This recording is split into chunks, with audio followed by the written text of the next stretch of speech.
After the joint practices, Myles Garrett on the benefit the Browns' young defensive lineman got from going against the Eagles' O-line.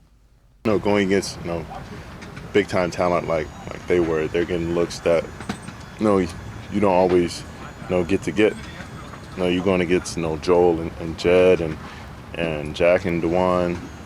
All those guys are really good, but that's only one set you're seeing.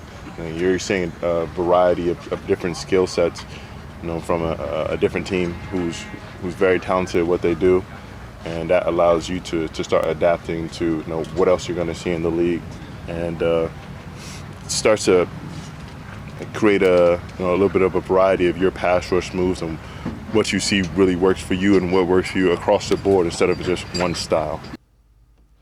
And Casey, the young guys now have people to follow. The defensive line, Andrew Berry did a great job. Harris is a nice fit with Tomlinson. You got Zadarius Smith, Okunrankwo. They complement Garrett. There is the pieces there to be dominant for Jim Schwartz. Yeah, absolutely. Like, Andrew Berry doesn't get enough credit for.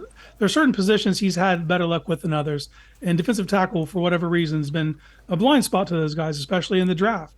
But through free agency, I think will be a different route. I think that you go get a Dalvin Tomlinson who kind of gives you one body type, and then you go get a Shelby Harris, and these guys are kind of interchangeable that they can play 1 and 3 technique, and so to kind of get those guys together gives you a solid defensive interior. And then now this will allow someone like Siaka Ika to kind of come along at his own pace. They don't need to throw him out there. Now they can if the situation calls for it and they need a run stuffer, but they have all the pieces and all the parts.